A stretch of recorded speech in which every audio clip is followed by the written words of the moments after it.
Gotta record this. Here we go. Looking good, Jack. If I get featured right now, I am going to shit a brick. Here you guys watch. Rob brings up Dukes of Hazzard. You guys ever watch that thing? And you'd watch the General Lee jump some impossible hill, right? And then you'd see the car break in half, right? And then the next scene you'd see Lone Duke driving away. I mean, tanks couldn't do what the General Lee could do. And of course, Roscoe, we gonna get a flash. And then he'd jump the same thing. Of course, his car would snap in half and he'd be stuck. And the next scene of, Boss Hogg calling him an idiot. I was lucky I didn't watch that show. I knew who they were, from the advertisements Right. and stuff, but no, I didn't watch that show. Overall, but you would look like a cross between Curtis and David. Yeah, I can't wear your overalls here. I cannot. I don't know if you guys can hear the wife, but she says that she has overalls, but they're her overalls, and I would look like a cross between Daisy Duke and Cletus the mechanic.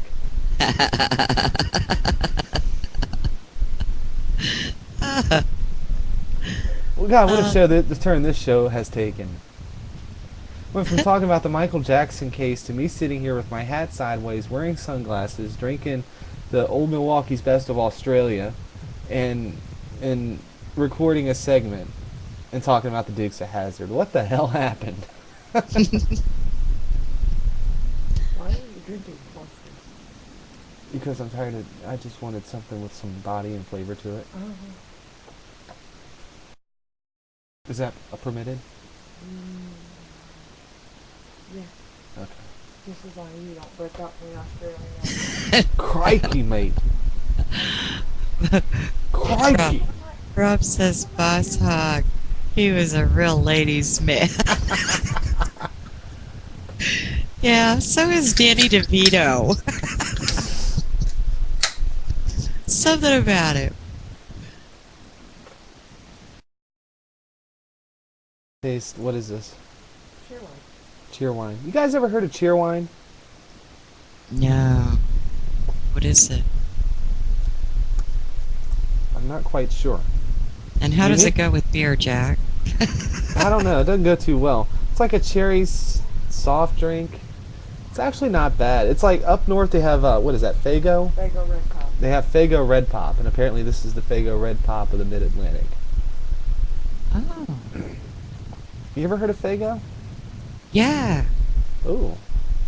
Yeah, I remember Fago. Apparently this is the same thing. Sherry's been away from the freaking computer.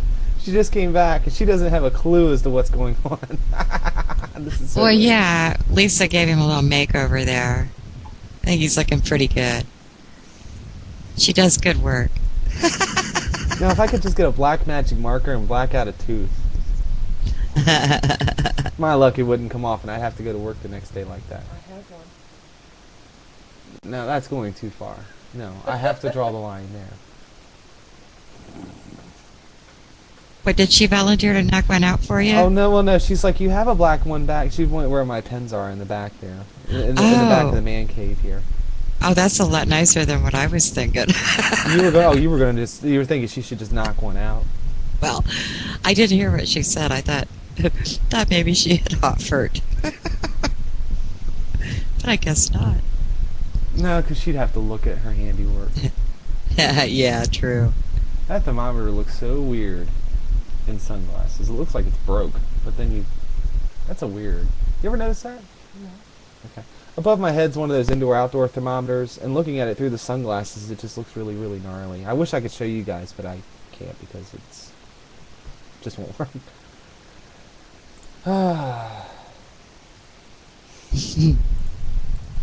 Sherry's hungry. Sherry's hungry. Well, Sherry, go get something to eat.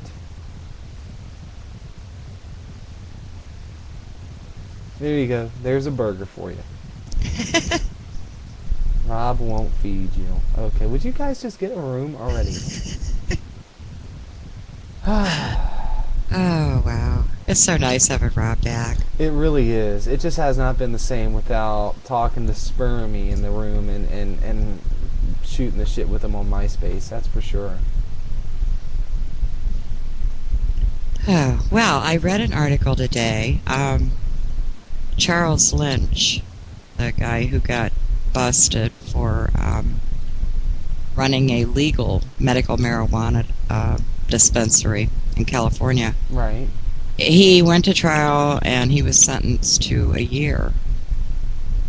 And I guess this article I read today said that he is out on bond until his appeal. Oh, wow. While he appeals. Yeah, so I guess he's not doing time yet. So he's not officially in the Hooskow. Not officially, but can you imagine the ordeal this man has been through? And what did he do wrong? He ran a legitimate business in the state of California. A legitimate legal business. That's the thing. He sunk his heart into it, his time, money, lots of money. And then he probably ended up spending a lot more money paying attorneys. For what was a legal operation, because they have legal medical marijuana in California. Wasn't even the mayor there at the ribbon cutting ceremony before the feds showed up? Oh yeah, the Chamber of Commerce. It was a really big deal. Everybody was there. But the feds came in. So it looks like this guy is going to do time for running a legal, legitimate business in the state of California. That would be like a franchise owner of a McDonald's going to jail because he made kids fat, running a legal business. It's the same thing. Yeah, it really is. I mean, this guy, he's running a legitimate business. He's done everything right. And he's being busted under a federal law. And Obama said that they weren't going to do that anymore. I remember that. So why is this guy still in the system? Yeah, they could have saved our tax dollars and spent them for all these other things that Obama wants to spend money on. Yeah. As opposed to, prosecuting a legitimate businessman in the state of California for being a drug dealer. A lot of I guess, California's tax dollars, I don't know, but a lot of tax dollars are going into this. And a lot of his money is going into this. They've already destroyed him financially, I'm sure. And his business is gone. His business is probably tagged as evidence. Yeah. And him being found guilty and sentenced. Well, what's going to happen with all the stuff they confiscated from the business? Well, you know what's going to happen. Well, I'm not talking about just the pot. I mean, I'm sure he had an office. He had fixtures in there, display cases. He really put money into this. And for it to be just seized and taken away, this man's life has been destroyed. Yeah, utterly. And that's the thing. You can't... I just don't see how... I just don't see, federal law from state law when it's convenient for the feds. That just doesn't make any sense to me. I just can't believe that. That to me is the most unbelievable aspect of this whole mess. And to top that was what Angela was talking about in, what was it, your chat, or we were at your show or Darwin's? It was one of the two. The stuff that she's been dealing with. Yeah. Oh, man. Ridiculous. That was just absolutely off the chain ridiculous. That would be really cool. Oh, yeah, that's the thing we need to try to figure out. When are we doing the next event? I don't know. I wanted to do it in the end of June, but... You mean July? July. Did I say July? Yes. Yeah, you just said June. We're at the end of June now. Yeah, and the end of July. Well, one of the organizations that I had contacted, cannabisconsumers.org, we're going to be talking about them during the event, and we're going to have their banner on the page and let people know what they're all about. Well, they're going to put